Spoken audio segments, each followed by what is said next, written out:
Well, now that I've discovered the wonderful world of balancing, I'm getting pretty excited about it. As excited as I was about the run. I think there might be a danger of me turning into a proselytizing balancer, or a balancing proselytizer. What? You don't balance? Come on!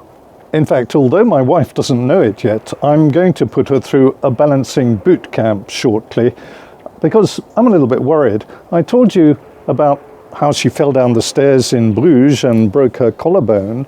It wasn't the first time. We were in California a few years ago, and it was just the second day we were there. We went to a park near Santa Cruz, and we were in the car park, perfectly flat tarmac, except there was a curb in the middle of it, and she just fell right over the curb. She didn't see it, and that meant a trip to the hospital and 11 stitches round the eye. To be fair, I'm not sure it's entirely a question of balance, more of sure-footedness. Now, the two are clearly related, belong to the same family, but they are slightly different, like fettuccine and tagliatelle, or maybe tortellini. Perhaps a more accurate comparison would be between still photographs and video, because video moves, whereas still photographs are still.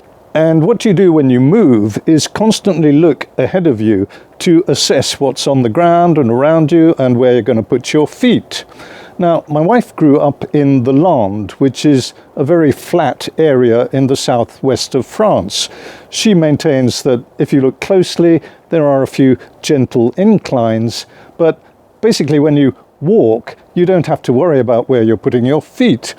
Whereas I grew up in Wales, which is more up and down, and I was climbing trees and so forth, and I was always careful where I put my feet. This freed up my wife's mind to develop a powerful intellect, but it does mean she falls over things which are right in front of her. So when her shoulder is mended, I'll be doing the boot camp. I'll let you know how that goes. Meanwhile, I've been looking into the blindfold balance, because as you know, I'll be doing a number of these sonnets blindfold.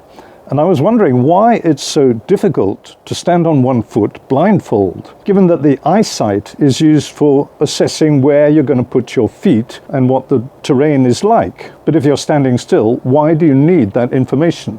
I think the answer is that the other parts of the system, like the muscles, the inner ear, and so forth, they become lazy. They rely so much upon the eyesight that when it disappears, they just panic. Now, here you see some data for the unipedal stance test.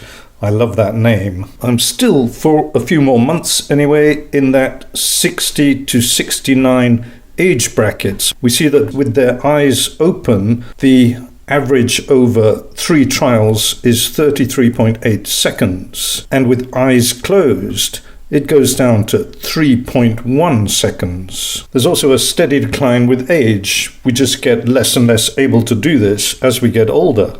Well, I think I'm okay on the eyes open test, because I have done that a little bit, and 33.8 seconds sounds feasible to me. But with eyes closed, I don't know. I'm going to have to try this out.